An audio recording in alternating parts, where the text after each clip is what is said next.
This scripture is from Matthew 26, chapters 6 through 13. And it says, when Jesus was at Bethany, a guest of Simon the leper, a woman came up to him as he was eating dinner and anointed him with a bottle of very expensive perfume. When the disciples saw what was happening, they were furious. That's criminal. This could have been sold for a lot and the money handed out to the poor. When Jesus realized what was going on, he intervened. Why are you giving this woman a hard time? She has just done something wonderfully significant for me. You will have the poor with you every day for the rest of your lives, but not me. When she poured this perfume on my body, what she really did was anoint me for burial. You can be sure that wherever in the whole world the message is preached, what she has just done is going to be remembered and admired. So our big question today is, will the poor always be with us? And hey, welcome to the Life Plus God podcast. My name is Alyssa Robinson, and I have a couple of special guests here with me today to help me explore that question, specifically through the lens of food insecurity. Alex Ward and Hillary Cross from Love Packs, the Louisville chapter of Love Packs, are here with us today to talk about this question. Will the poor always be with us? And Alex and Hillary, I am so happy that y'all are here and that you're willing to have this conversation. Could you give us a little overview of who Love Packs is and what your role is with this amazing organization that we partner with? Love Packs, we're the local chapter that we serve the Louisville area.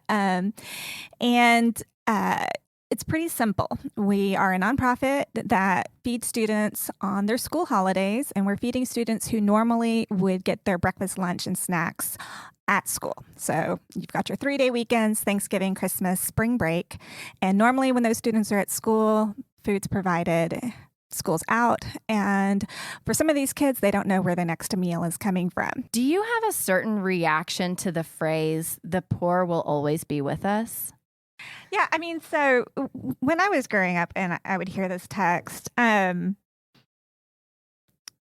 guess to me, what I had always taken from it is Jesus was identifying what was at the heart of the issue. And so he saw that this woman came with a heart devoted to him, and that she wanted to do something out of that devotion and overflowing love she felt for him. And this was her way of honoring him.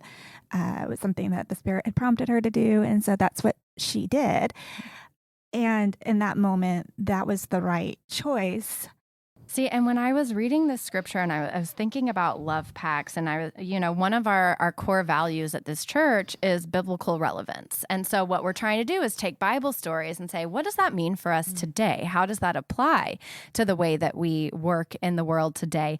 And so when I was thinking through this scripture, I was like, that's almost like someone choosing to serve Love Packs by providing our two co-leads here with a gift basket and say, we love you. We appreciate you so much. Thank you for all of the work that you do in the community. And somebody else pointing a finger at them and saying, why did you buy them a gift bag when you could have used that money to support the cause that they're trying to advance? So that's the idea behind this, is like pointing a finger and us not wanting to examine ourselves and not wanting to examine our hearts. And do we have a heart of service? Do we have a heart of love and giving and compassion for all people? And so it does, Hillary, kind of goes to what you're saying of like, where's your heart? Is it a heart of service? Is it a heart of love? Jesus is actually quoting Deuteronomy 15 because, of course, Jesus was a Jewish man and he was very familiar with the Hebrew Bible. And So what he was actually quoting was a verse that said the exact opposite, that the poor need not be with you. And in Deuteronomy 15, chapter 10, it says, give liberally and unbegrudgingly when you do so, for on this account the Lord your God will bless you in all your work and in all that you undertake.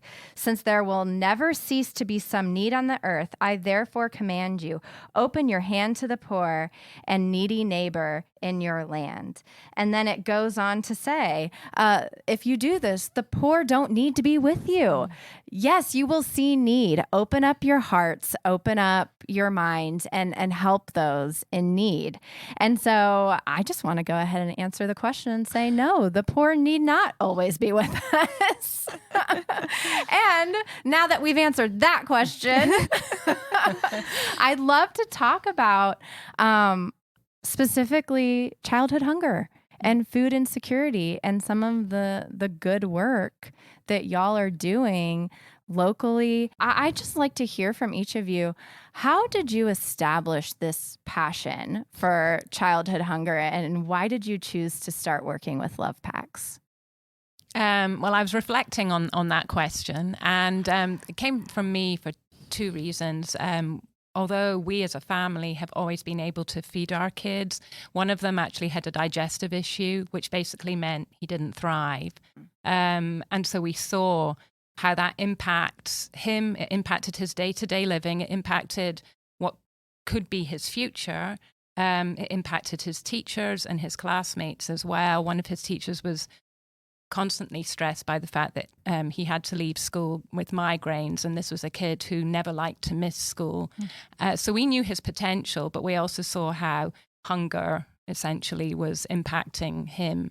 Thankfully for us, we were able to, and prayerfully actually, because I'm part of Mums in Prayer, and that group, we were praying for his situation, and it was a chance encounter. I met a dietitian, and she pretty much said, this is what I think your son has. And we had to go through a few medical costs to get to that point, but sure enough, he did. And literally from the day that was fixed, he grew a foot in height. Oh my gosh. He, his school got back on track, and he really did thrive. So we've seen how essentially hunger can literally impact a child. So from that was one aspect that we saw in our own lives. And then during the pandemic, for me, I'm an introvert. And so during lockdown in particular, I was more than happy to sit in my backyard and watch the birds and listen to the peace and the quiet. But I also knew it was very easy to know that many people were hurting, and that where we had privilege and money behind us, there were many families that was not going to be the case. And so knowing a little bit about Love Packs and finding out what Love Packs was doing on a weekly basis in the area, when the opportunity arose for me to be able to get more involved on a hands-on basis, then that was where I was more than happy to get involved, to help children in a similar but different situation. So amazing. Just the ability to be able, so first of all, that experience with your own child, where it was a medical issue, but to get to see the impact on growth and development that hunger has, and realizing in a moment of change, you could snap out of it, and not everybody else is afforded that opportunity. Yes. And to think of all of the kids whose intellectual, physical growth is stunted for something that's so easily solved by us in an affluent community where our pantries are overflowing. It really hits hard, and I wish that medical issue had not happened to your child, but what a blessing for you to get to learn and see that and experience that, and that inform the good work that you're doing. That's incredible. Yes, and it's like, it does make you think that as a parent, when you see that you are stuck for solutions, and other parents are in that situation as well. We've had stories of, I'll probably be slightly misquoting the story, and Hillary can correct me, but we do know of a mother who wasn't going to make, it was a choice between rent and feeding her children. And this is the thing, families are facing a sudden change in situation, and there's those fixed costs that they have to fulfill. If they don't pay their rent, then they're going to be evicted, they're going to be homeless. And food so often is that moving, like, where do we go? We can keep reducing it, and the parents themselves, often that's where the reduction can happen, that the parents who are working and trying to provide for their family, the first thing they will do is they'll go without. But obviously then that has knock-on effects in many ways for families as well. And so food just keeps being the area that reduces in quality or in quantity, because there are other costs that a family who is in a temporary bind suddenly has to meet. So, and it can snowball so easily. Exactly. Yeah. All right, Hillary, where did your passions begin? Well, I do have to start by saying that I am grateful. I grew up in a home where I always had what I needed. So I never lacked for anything. But my mom actually grew up in a situation where my grandfather was not always able to provide to the extent that most families would like to be able to provide. And so I grew up hearing those stories and being mindful and reminded when I wasn't being mindful of the fact that I was growing up in a very blessed situation. And then you fast forward to when Love Packs first began. The first chapter was started in the colony, actually. It's what we now call our LISD East chapter. LISD is such a huge district that we actually need 2 chapters to cover it. And it was actually started by a small group from the church that I attend, and it was made up by a number of my friends. And so when they let me know that they were starting this project, they actually started it out of their walk-in attic. When they first started, that's where it was. Then it was a really easy thing for me to donate to. And I had small children at the time. And to me, it was a great, tangible, hands-on opportunity to get my kids involved in something. I could take them to the store and we could buy the food and we could pack it up. And I could explain to my kids and present them that same opportunity that my mom had presented with me, which is to recognize you are not going without, but we need to be mindful of the fact that others do, and that we're blessed to be in a situation where we're not going without. And it all went swimmingly for several years. That's what I did. And then one spring break, I had the box and the plans to pack the food and go drop it off in the colony. And that was the year an ice storm hit right before spring break. And so instead I contacted my friend and said, I don't want to drive the babies out to the colony on the ice. Is it too late if I bring it to you on Sunday at church? And she said no.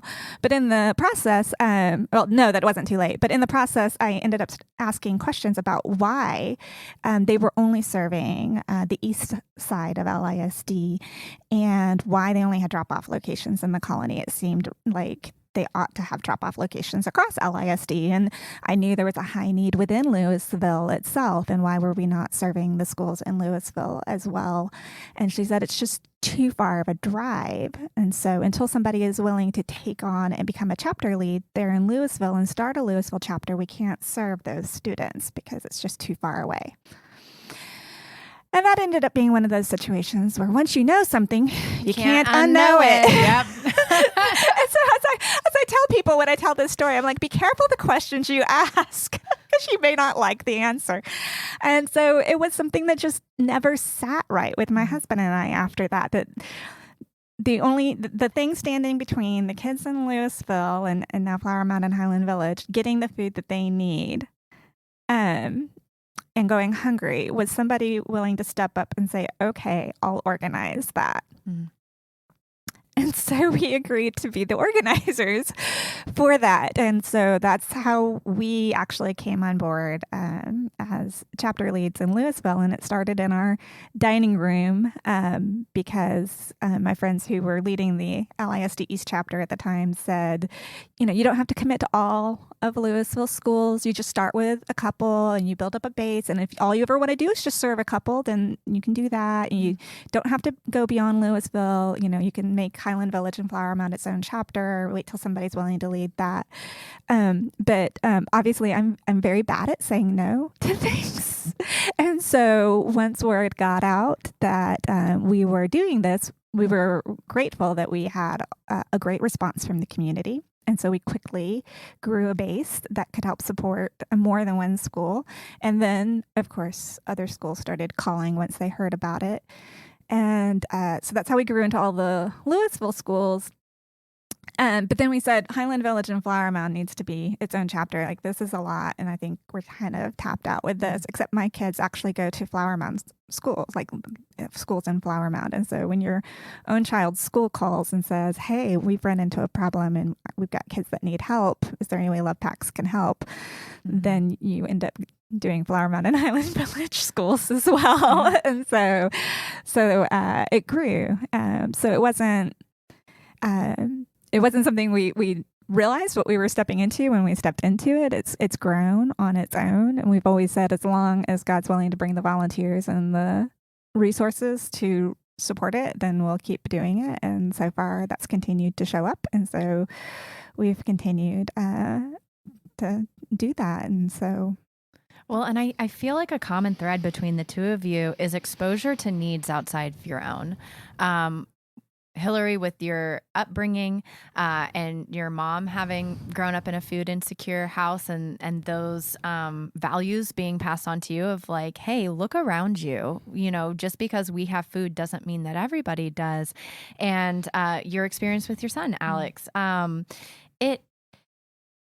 I think that often in this community, we think of it as this unpenetrable bubble of prosperity, where we can't imagine when we're imagining people who are living in poverty, when we're imagining people who are struggling to pay the bills, we don't imagine our next door neighbor.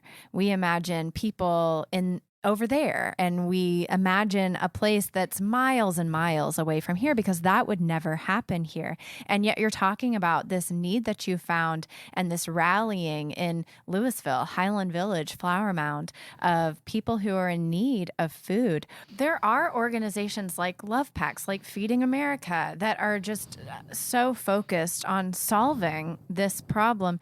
Do you think that things are getting better? Do you think that we are making a dent in eradicating hunger, or are there more complexities that we have to solve for here? I definitely think it's complex. Yeah. And I guess to answer whether it's getting better, I think maybe it's hard to say. I know that we're seeing an increase in the number of people right now who are saying, I'm working full time. I'm working 2 jobs. I'm working full time plus an extra job, but rent's gone up and food costs have gone up and everything's gone up. And now even working full time with an extra job, they're still having trouble paying their bills and making ends meet. So I don't know that it's getting better per se. But I think the beauty about Love Packs is that because we're community oriented, rather than focusing on the whole and whether or not it's getting better as a whole, we tend to focus on the fact that we've made it better for these individuals in our immediate community for this moment. So what comes in the future will come, but for this Christmas, we know that these 800 students took home 19 days worth of food. For this particular, 3-day weekend, we know that this number of students took home these meals and that they're covered for that 3-day weekend. And then next month we will get the new numbers and we will regroup to do that, the following month. And so,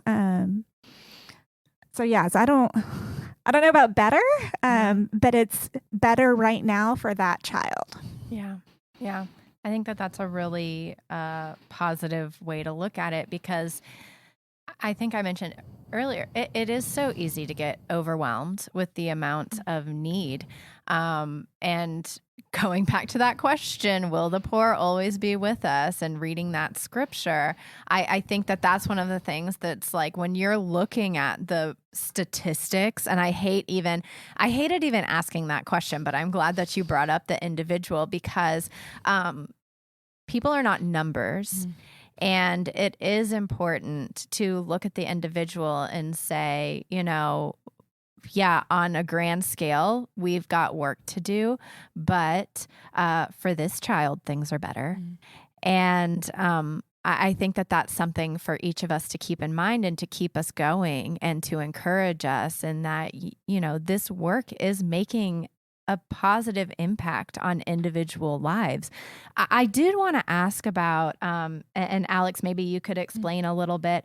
So I know that y'all operate anonymously with these families, and I'd love to hear more about that, because usually with organizations like this, it's all about testimonies and showing pictures of children and trying to inspire people with these stories, but y'all don't even know the names of the people that you're serving. And I'd love to hear more about why y'all choose to do that. Well, that goes back to a little bit with the statistics. One of the things I just wanted to say is, like, the statistics that we see, I'm not even sure that the children that we're feeding will even be the kids that are part of those statistical numbers, because it could well be it's been a temporary situation for them.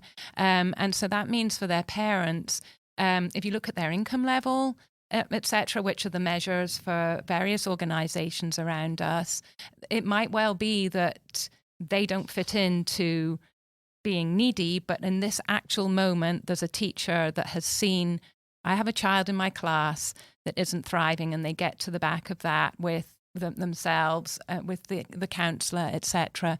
So obviously, the teachers themselves, they know their children. And so there's, they will be the ones that will most likely distribute the food into the backpacks. But as far as we're concerned, we literally have a Google sheet that goes out to all of our counselors prior to a holiday. And the counselors will tell us, this is how many children our school needs boxes or bags for. And that's it. We don't need to know anything about the parental background. We don't need to know the child's name. We just know that this school needs 10 boxes, one box. Some need, I think our biggest campus, 135 just from us. And we share that with the other LISD group.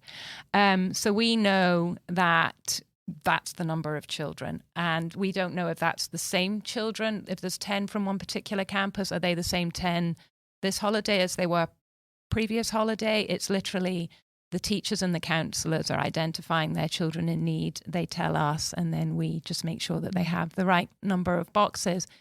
Now, the interesting thing I think that's coming up right now is in the previous couple of years, there has been a program to make sure that all children have free meals, school meals, and LISD have been stepping up to that. And the wonderful thing about that is there's nobody being identified as, in need, especially if they're in the kind of bubble of Flower Mound and Highland Village. Everybody can have a free meal. The difficulty that the counsellors have is then they're not seeing those applications and the eligibility level. And so unless the teacher is also seeing some issues for a particular child, they might not be able to identify which families are needing their support. But actually, one of the amazing things that happened just towards the end of the school year was one of our schools reached out to us and said, we've identified a family who we didn't realize, but they're in need. It wasn't an upcoming holiday, but the school wanted to be able to help that family. And so they reached out to us, and we didn't know who the family was. We knew vaguely how many children there were, but they reached out to us, and we were able to just give them a box, irrespective of the fact that it wasn't a holiday. But it was just, I think it's difficult for counsellors right now, although it's wonderful that everybody's been fed in the past couple of years. It's been difficult for counsellors sometimes and teachers to identify who's going to need this going forward. And is that how the majority of kids are? Is it counselors and teachers who are asking questions, or are there also parents that are going to the teachers and counselors and saying, I need help? It's a combination. So whenever we take on a new school, or we have a new counselor come in to an existing school, we usually tell them that a lot of times a school will start with their free and reduced lunch list to see who needs assistance. And not everybody who's on that list necessarily needs assistance. So for some families, their child getting that assistance through 9 months out of the year is sufficient, and they can cover a 3-day weekend or a longer break. And then in some of those cases, they can cover a 3-day weekend, but then Thanksgiving, Christmas, and spring break rolls around. Those are 9-day, spring break and Thanksgiving are 9-day holidays. Christmas is an 18-day holiday. And all of a sudden, families that were okay for a 3-day weekend are not doing as well, and they need a little extra help. And so they're able to kind of bring families in and out as needed, which is why we send the form out each month to be able to adapt to those kinds of changes. So that's a good jumping off point, but we're always mindful to tell our schools that they don't have to be on that list. There's a whole host of reasons why a family may not be on that list. But they still need assistance. It could be the family is not yet willing to admit that they need assistance. And so we're mindful of that, a family's desire to have dignity and and feel like they're being respected and treated as human beings rather than judged or stigmatized, which I know that sometimes families who are receiving assistance might feel that way. So there's certainly that aspect.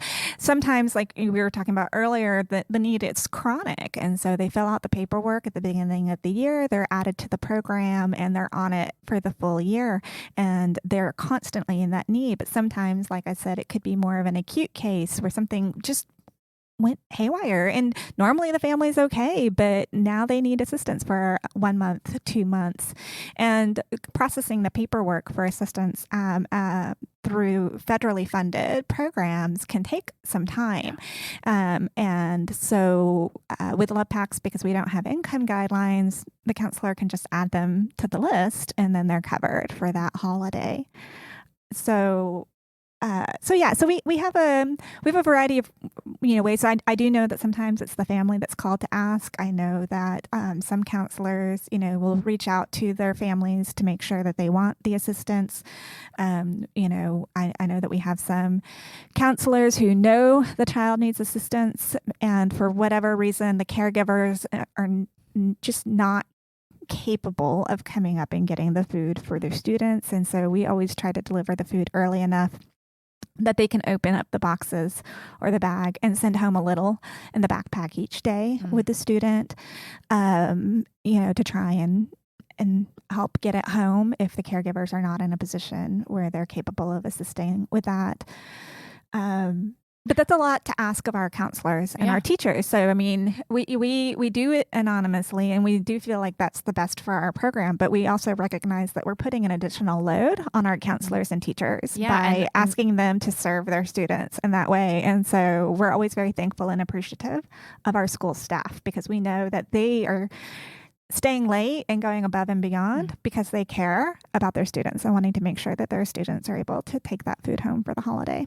Well, and that was one of the questions I wanted to ask. I do see the benefit in doing this anonymously. And it really is, there's something beautiful of like, you give me a number, no questions asked. That's what we're providing.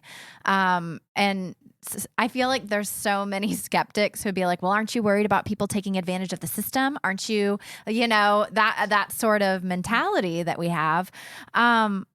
So I see for the families and even for the schools to just be able to say, this is what we need. And you're like, okay, we got it. But on your end of things, are there any difficulties that arise out of doing the work anonymously? Is it tough to prepare?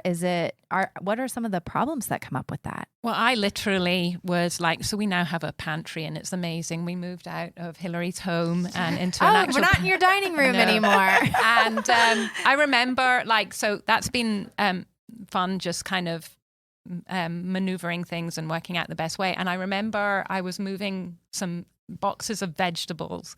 And I was thinking exactly that, I'm aware of the fact that sometimes from privilege, we can be almost like do-gooders. We want to feel good in ourselves. And so we're giving things, and we can overwhelm the needy in some respects, that they're suddenly getting all these gifts from on high bequeathed to them. And it's more, and I was thinking, are we just, what are we doing here? And it was literally that week we heard from, again, I think it was from the LISD East.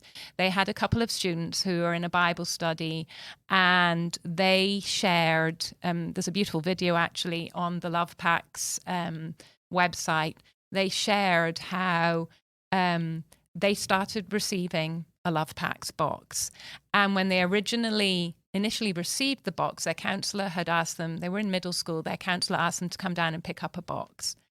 And they admitted that they just thought it was going to be something unexciting like school supplies or something like that. And they got home, and they have a single father at the time. And he was only able, for whatever reason, whether it be money or time or whatever the situation was, he was basically feeding them rice and beans. And they came home with their holiday box, one of the 9-day boxes, and they opened it up, and it had variety that they hadn't seen for such a long time in their own home.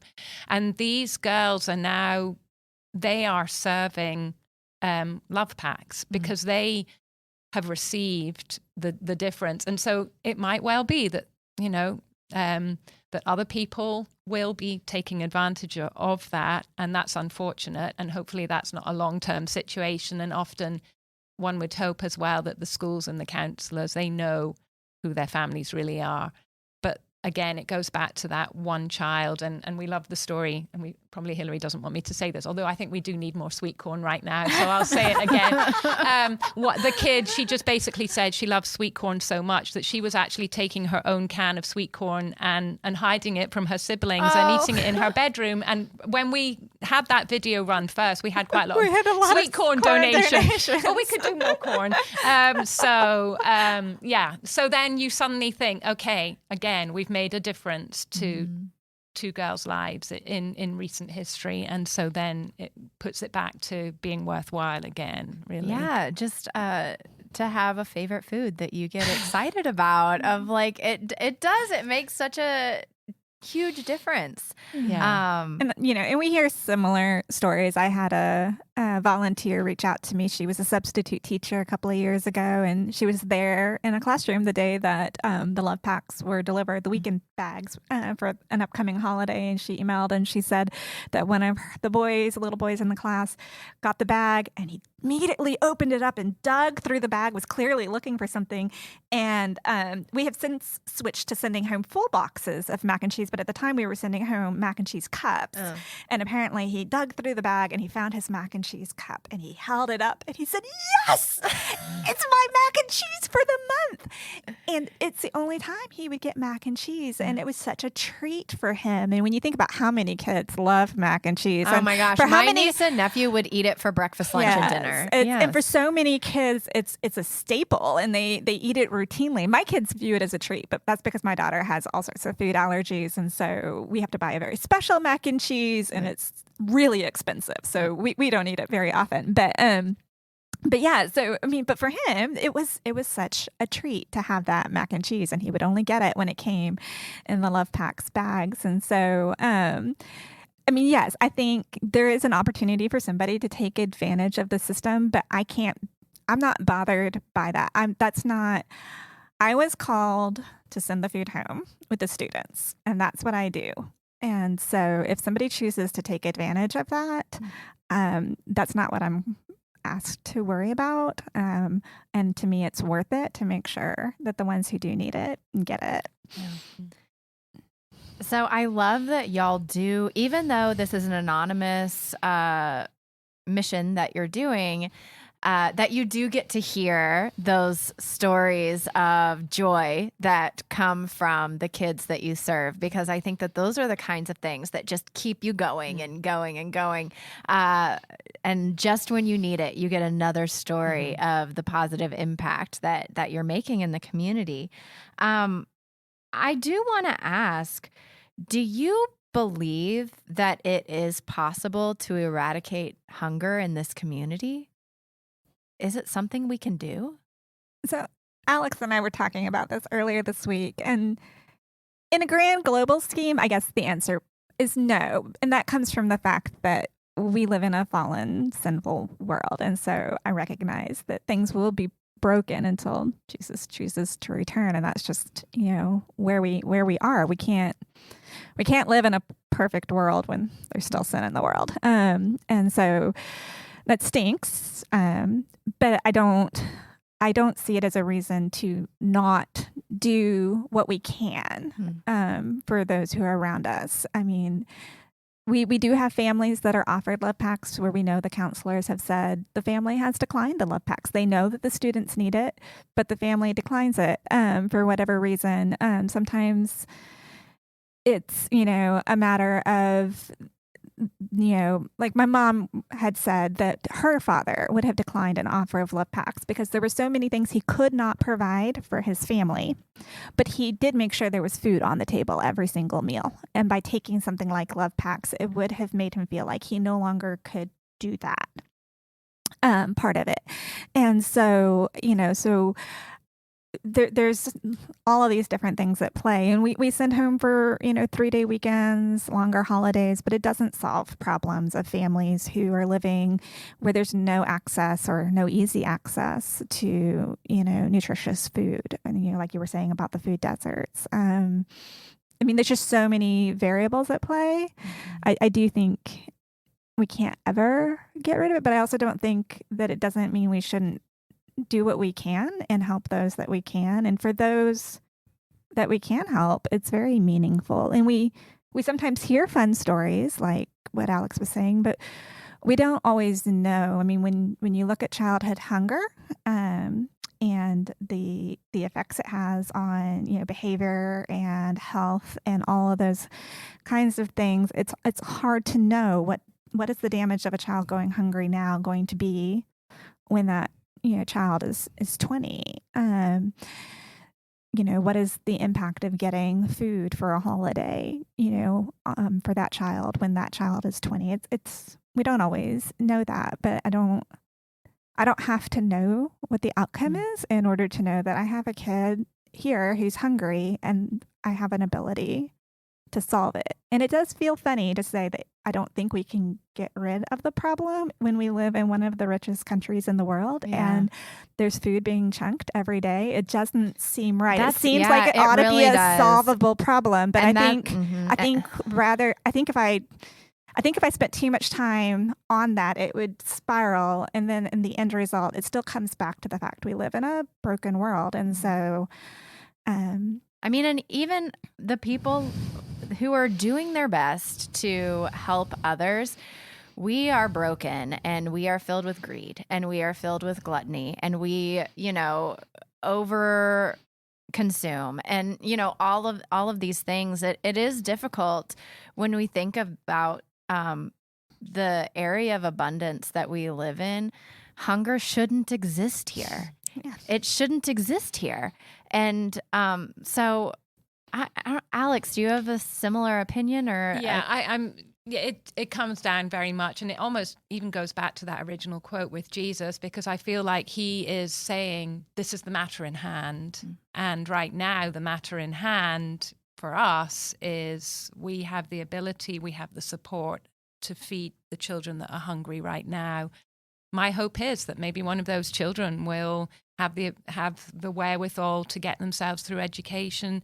They know the situation and they can teach or lead from a place of knowledge, almost like Hillary's mom in some respect, that, coming on to the next generation and making a difference and sharing their story and how they've been helped and how we can help.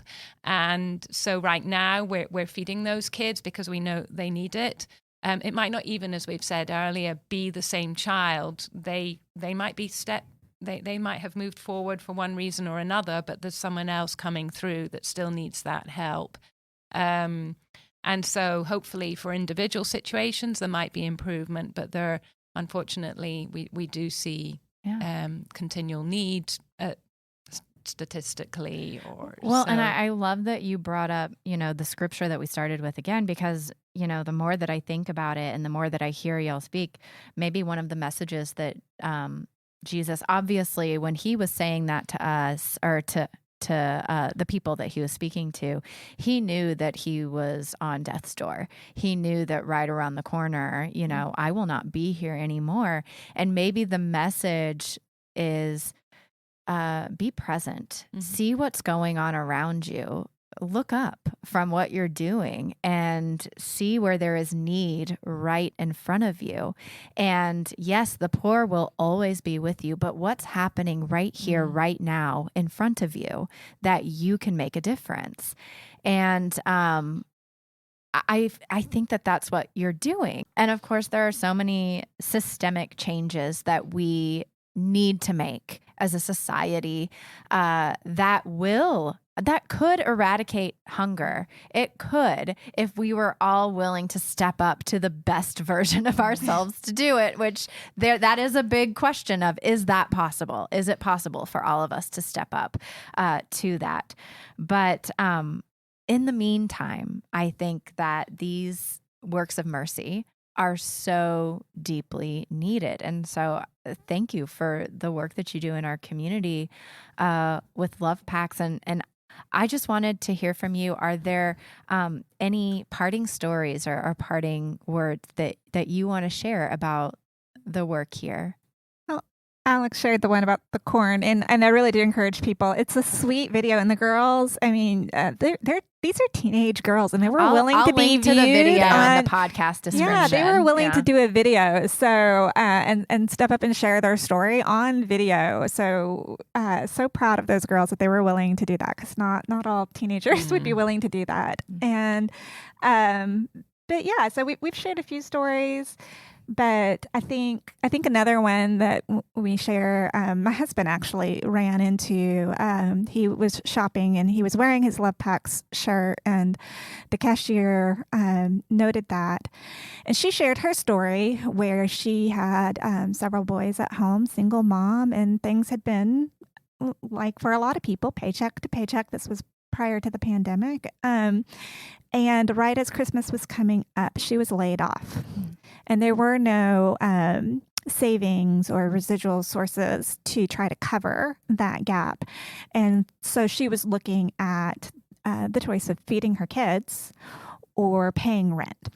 And people may not realize, but if you cannot pay your rent and you're evicted, or if you have to break the lease because you can't pay your rent, it goes on a record, and then it makes it very challenging for you to get future housing. So it becomes a problem for housing in the future. Even once you've gotten your feet back under you with a job, it would have meant trying to find some kind of alternative housing, or perhaps living in a car.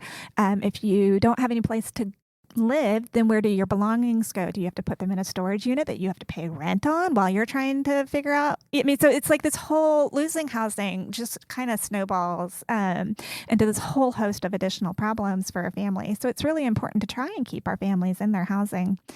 And so she hadn't even had a chance to really notify the school about the problems, but somehow the school learned about it. And without her knowing, her boys came home with Love Packs for Christmas that year.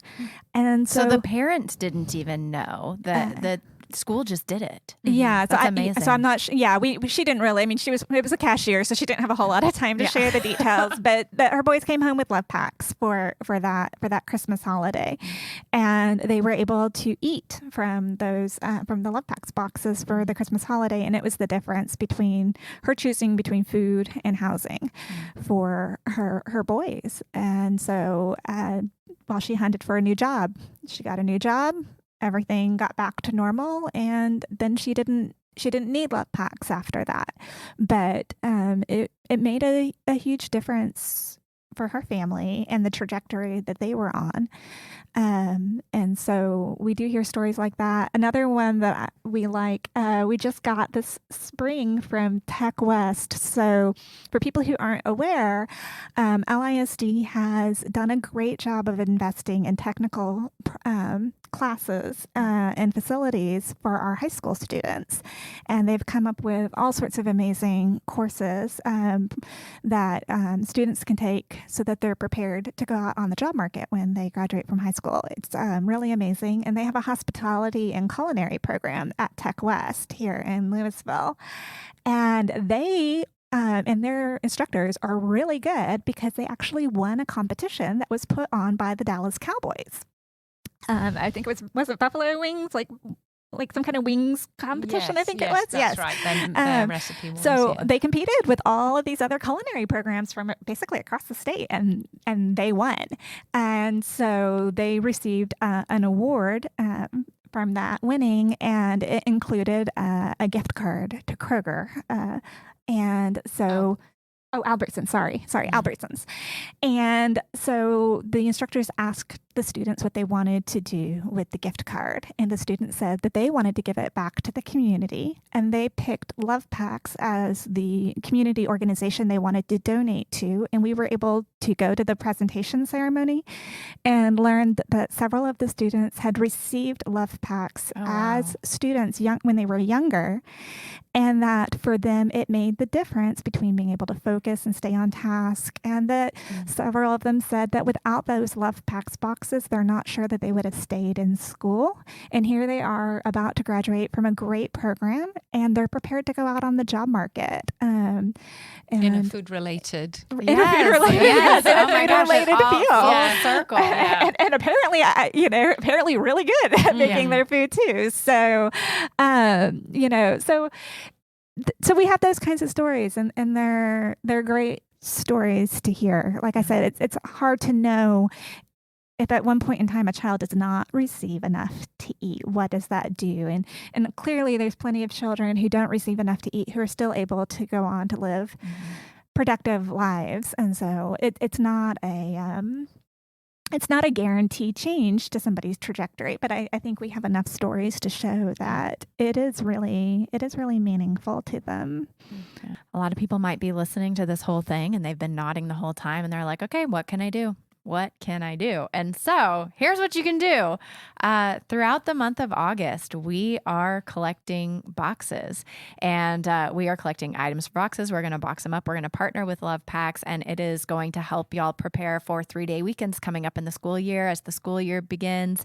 And we're going to have an ongoing partnership with Love Packs, hoping to be doing this with y'all 2 or 3 times a year moving forward. So we're really excited about that. And so I just want to invite y'all, go to tmumc.org/lovepacks, and that is LOVEPACS, to see exactly what we're collecting at this location. But hey, I know that we have a lot of listeners who don't attend this church, don't live in this area. So in the episode description, I'm also going to include a link to the Love Packs Louisville website so that you can choose to make a donation or serve in whatever way you can, because I'm telling y'all, this is a worthy cause, worthy effort for you to be giving to. So I just want to thank y'all so much for coming on today. And I'm really looking forward to this ongoing partnership with y'all. And